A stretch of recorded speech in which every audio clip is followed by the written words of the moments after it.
Jenny, you've got questions. Thank you, Chair. Thank you all for being here. And Karen, obviously as the Suffolk Coastal MP, you and I have worked quite closely together over the last few months on some of the coastal erosions that you've alluded to. Just for context and for the record, we've got some active erosion in my constituency at the moment. Thorpeness is the place that Karen was referencing. We've had a lady called Jean Flick lose her home on the 18th of October. It's demolished. This is an issue that's been going on around Thorpeness for quite a long time. I appreciate you being here. There are lots of lessons that can be learnt from what we're seeing in Thorpeness, particularly on the community engagement side. And I'm going to bring out some of those now in my questioning. Just to be clear, this isn't aimed entirely at East Suffolk Council and certainly isn't aimed at you. There's a multi-agency approach and we need to be making sure that we learn from these lessons. So just to be really clear on that. I did notice on East Suffolk's submission, which is very thorough, and there's a huge amount in it that I agree with. We didn't, East Suffolk Council didn't mention Thorpeness actually once at all, and I was quite surprised about that because it's obviously the biggest erosion moment that's happening on the East Suffolk coast. There's a lot that's gone wrong leading up until this point with Thorpeness, and there's a lot that can be learnt from it. We'll delve into that in a second a bit more, but what are your lessons and reflections on Thorpeness and where we've got to at the moment? I think that the community at Thorpeness is unusual compared to others in terms of its demographic. I think that there has been an approach there to accommodate a potential community-led approach to slowing erosion. The people who live there clearly have ambitions to slow erosion and protect their properties, which we understand. However, the shoreline management plan policy is for mandatory alignment to slow erosion, not stop erosion. And there are wider impacts by holding the cliffs in places like Thorpeness. So our shoreline management plan already has conflict within it. The way that a local authority then tries to deal with that is to talk about short-term solutions with the community. The difficulty then is that the cost of those short-term solutions is becoming incredibly expensive. And ultimately for Thorpeness, the only short-term solution that will really work for them is rock, which isn't really a short-term solution. Over the last 18 months to 2 years, we have seen accelerated erosion on our coast. A number of locations along the coast have experienced high levels of erosion that are arguably outstripping some of the predictions. And some of the proposals that the community have put forward arguably won't work now. And that's the difficulty that we face, is that we have to have a decision around what we really mean around the shoreline management plans. We have to be really clear with people what the intent of management is, and where it's possible for people to take their own actions. There are consequences for others adjacent, both natural and the built environment. And we didn't mention anywhere specifically, actually, because I think we were trying to be sensitive about the fact that there are some people who are actually having their properties demolished while we were writing our evidence. So it wasn't an omission, it was actually a choice not to write a couple of the locations that we deal with. So. Okay, understood. Thank you. Just to unpick a bit more on Thorpeness and Jean, I think one of the biggest lessons certainly that I've taken away from this experience is that we have to engage with an understanding that these people are going through trauma. And I think if that's our starting point, then all of our stakeholders, all of our engagement needs to fundamentally recognise that. And again, just to stress, this isn't a direct criticism of East Suffolk Council. I think this is more of a broader strategy that we need to be thinking of as all local national governments, that if we're talking about people losing their homes, we have to fundamentally put that trauma at its first and foremost. And to give you an example of how policy just isn't fit for purpose. So Jean Flick was told that her home would have to be demolished and that she would have to move out whilst that took place. And there's so many bits within that story that just don't quite make sense in terms of how that was handled. But actually, Natural England got involved and they had to do a fauna assessment of her home before the demolition took place. And that made her feel that agencies were taking the wildlife, which was going to be demolished anyway as part of it, all face coastal erosion. They were taking the needs of the fauna and fauna more seriously than they were her own personal needs. Then they discovered a bat in her roof. And after she moved out, they sent the people spent 2 days monitoring. Sorry, 2 people spent 3 days monitoring the bat's activity while she physically was moved out of her home. She naturally felt from that the needs of the bats were placed above her own personal needs. And I think, and you know as well that, and Jean won't mind me saying that she physically moved into her daughter's home, which is opposite the gate of her house. So she watched all of this happen. So every day the trauma was unfolding every single day. She had to physically watch the demolition. She had to physically watch all these assessments take place, and it just felt on a human level that we didn't meet the people where they're at during that most traumatic period of their life. That was her family home that she'd had for 20, 25 years, and it felt the needs of other agencies were put above the needs of her and her family. And for context as well, Jean, she's in her 80s, and this is, you'd imagine, a horrific thing for her to have to go through, and her family to have to witness and support her through. What's your reflections on the Batgate? At the end of the day, there are a number of statutory issues that need to be sorted out for us to treat people with dignity. All of the things that you have just said are absolutely awful for the staff that were involved. We had conversations with Jean about the demolition of her property following almost 6 months of discussion with her about whether or not there could be local protection. And sadly, the local protection option was not possible. And so that led us to the conversations that we had around demolition. We have tried to give people as much time as possible to stay in their homes. We have tried to give people as much time as possible to leave their properties in a dignified way. The bat issue is the first time we've ever come across that, and the lesson that we would learn from that is that when our contractors need to go in and demolish properties in future, that will be part of the surveys that are done at the time. But I don't think any of my colleagues, I haven't rung up Rob or anybody else about this one, because I think if this had ever come up before, we would already have learnt this lesson, because it's not lost on us that a bat being in a property became the issue. Yeah. So that's my reflection on that. Yeah, understood. I will move on shortly, but I wanted to reflect on some of the other traumas that come with it, just to put it on record. There's an element of tourism trauma. So Thorpe Ness, for context, it's a big tourist destination on the Suffolk coast. In fact, it's a tourism destination that dates back to the Victorian. It was physically built for tourism. And it's a beautiful stretch of coastline. People will spend their holidays there, but day trippers will come there. Once it got into the media that there was active demolition and active erosion, we were seeing people, and local residents were telling me that people were taking day trips there to go and look at the coastal erosion, and they were talking to residents about this, and they were having to, the local residents, Jean and others, were having to relay the story time and time again to these day trippers that were there just for tourism trauma. And I'm sure that this, maybe this is something that other areas have come across, but I think it's something that's really worth building into future strategies, that she and her neighbours have to relive it every single time. I mean, it got to the point where people were practically knocking on doors, saying to them, have you seen what's outside your door? And of course they have. And they feel responsible for telling the story every time to these day trippers that come out for it. So I think I'd like to, has anyone else had that in their experience, and is there any way that you can actively manage that? We've had some really significant issues that we've had to involve the police in with recent landslides, where we've had properties that people have had to move out. The properties themselves are not structurally unsound, so we're not able to say through building control that they are unsafe properties, but the land around them is completely dangerous. And as much as we try to keep that out of the press, we have found urban explorers, YouTubers, Instagram accounts, whilst the homes are still moving and collapsing, seeing your personal effects, your children's effects, your children's play toys being picked through by a YouTuber who is happily then displaying that all over the internet is one of the most traumatic things that our community have had to deal with.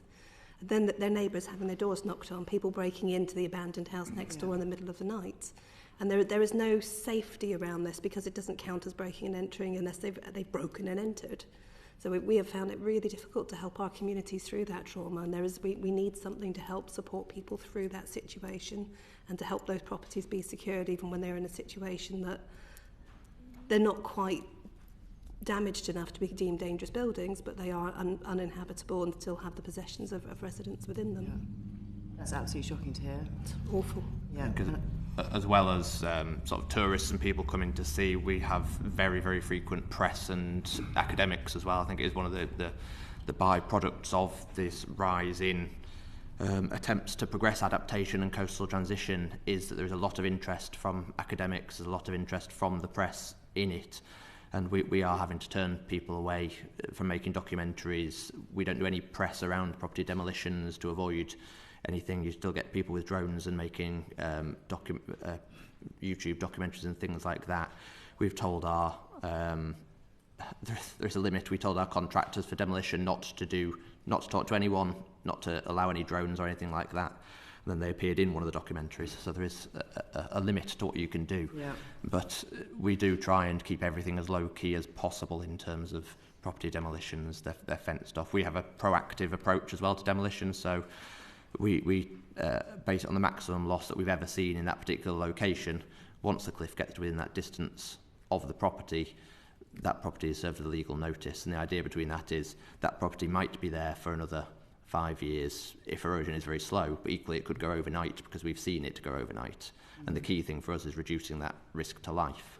And then we do have to act fairly quickly, but that trauma and that wraparound care is something that I think we're all working very hard on across the CTAP and the FSIP projects and as part of our day-to-day work, because it is that thing of we can provide financial assistance, but it is a very traumatic process, and that before, during and after is really critical to the work we're doing, I think. Yeah.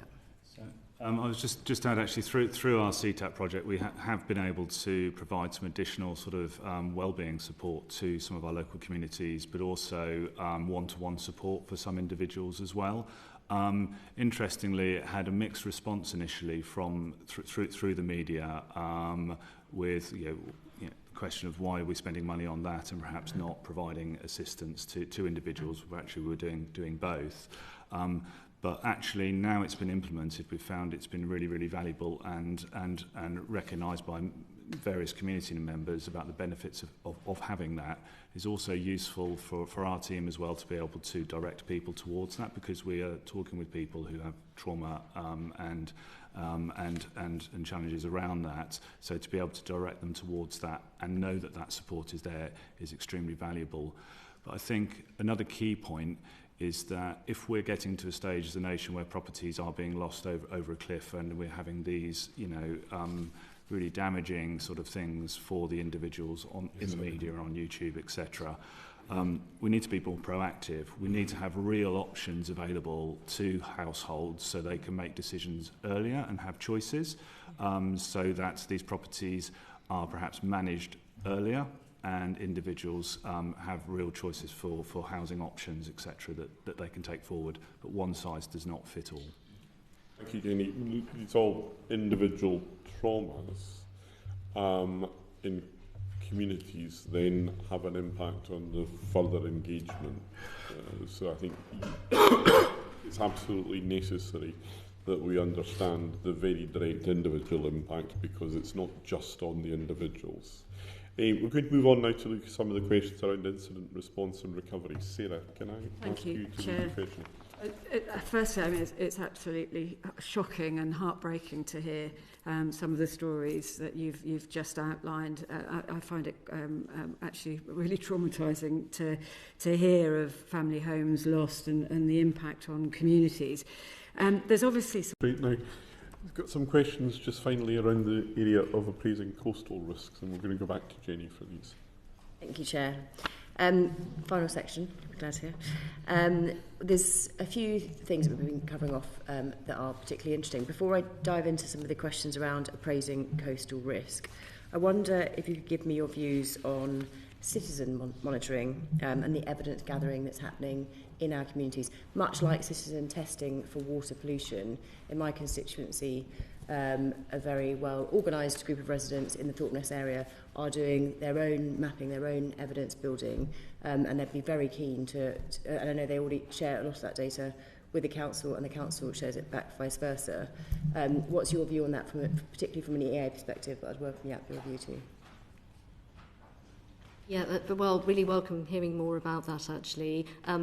We're, particularly through the Coastal Transition Accelerator programme, but also our wider innovation projects, we are really encouraging of much more innovative approaches to community engagement, particularly when you're trying to engage communities on issues that are over a very long period of time. That can be really difficult to do, actually. What does it mean for your area? looking out to the end of the century. That's a hard thing for most people to get their heads around, understandably. And we've used a number of approaches around citizens' juries, for example, to think about adaptive approaches. And that's something that we would definitely encourage, is much more engaging ways to involve local citizens, but also to empower them to be part of local choices. So yes, definitely would welcome that. The other things we're trying to do is to communicate risk better.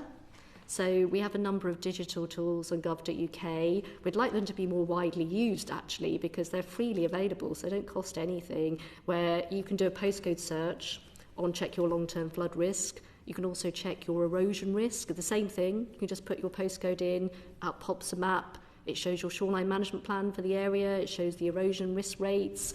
And for the shoreline management plans, not least because we've put such considerable effort to update them, we don't want them to sort of just sit on the shelf in a kind of library or on somebody's computer file. So we've actually put them on a tool called SMP Explorer, which is a digital visual tool, map-based tool, so that anybody, not just a coastal practitioner, but any citizen can use that information to be able to see what their erosion and flood risk options are and what the management actions are that ourselves and other authorities are taking along that stretch of the coastline. So we'd actually really, really like some of these digital tools to be more widely used by members of the public, because it will really help to provide information and advice.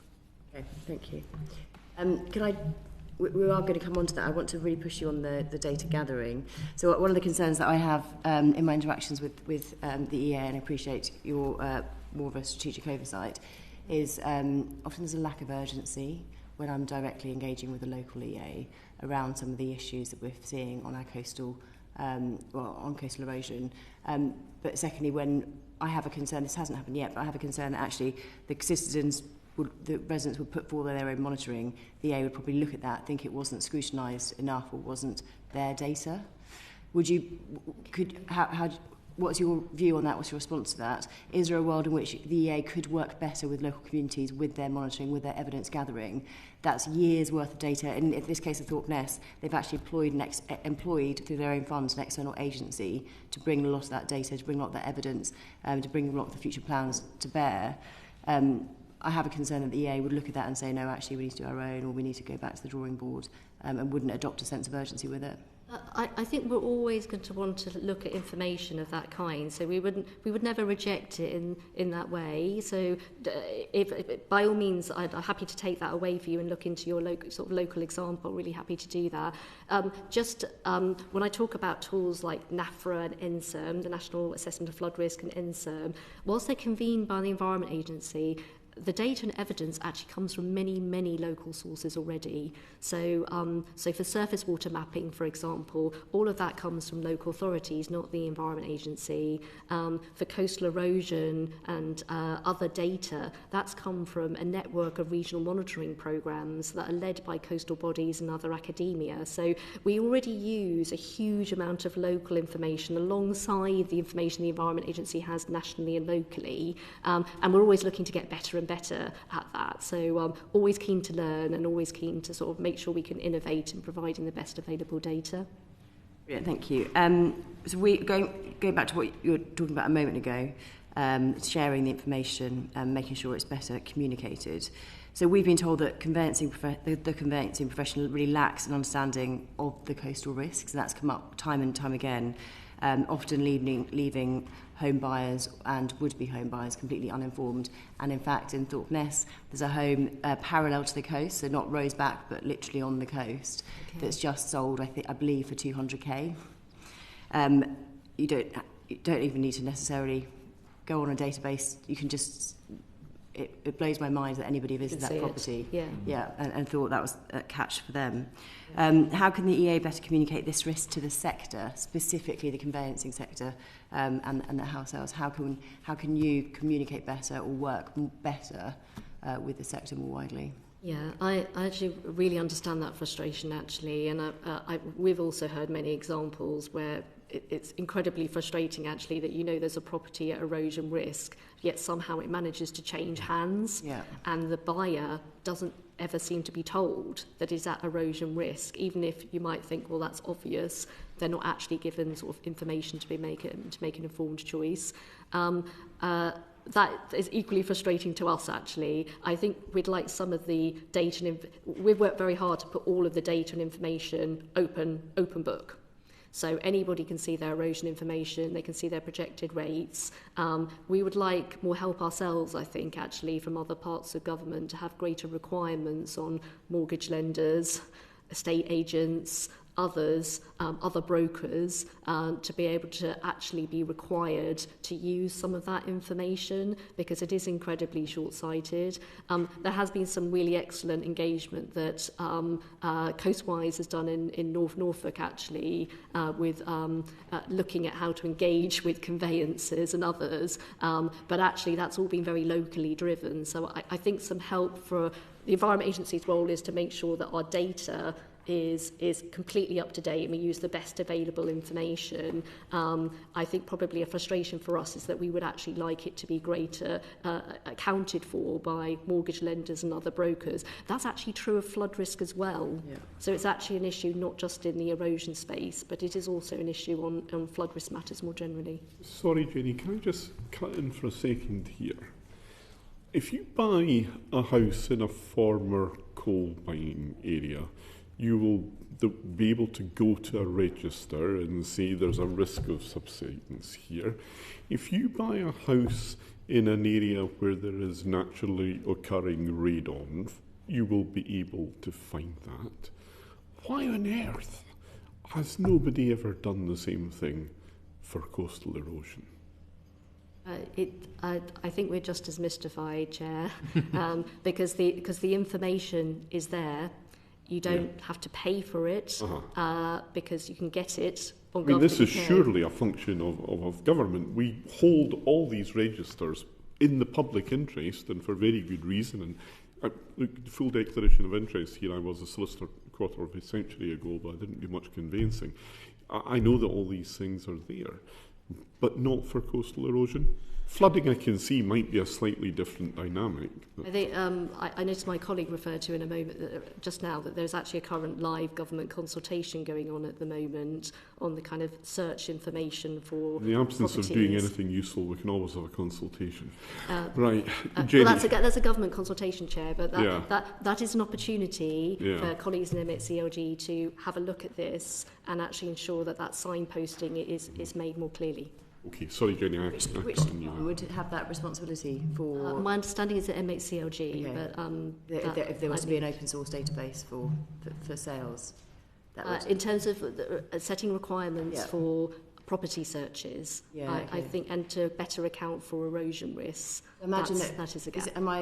Would you both agree with? It was brought up earlier in the earlier session about the flood RE principle. So having a coastal RE principle, would I imagine you'd both be in favour of that, and that secondly an open source database that sits alongside a coastal reef model would be something that you'd both advocate for? Yes, I would say so. Yeah. Okay, that's obviously something for government to consider rather than the Environment Agency. I think an area we would really welcome looking at, though, is around strategic purchase of properties. So, as I said, that is very much a need to address. That is a gap at the moment. Yeah. So there isn't currently a national policy or approach to the long-term financing of properties that are at acute erosion risk. That is an area that happily the CTAP projects have started to do some trials in Skipsea and Haysborough notably, but they are very, very small scale. And I think the ability to be able to look at that in a more significant way so that we can have a much clearer idea about what that financing approach should look like wherever you are in the country, and perhaps use the current East Riding and North Norfolk projects as test beds for that, because they are very much ready to do that.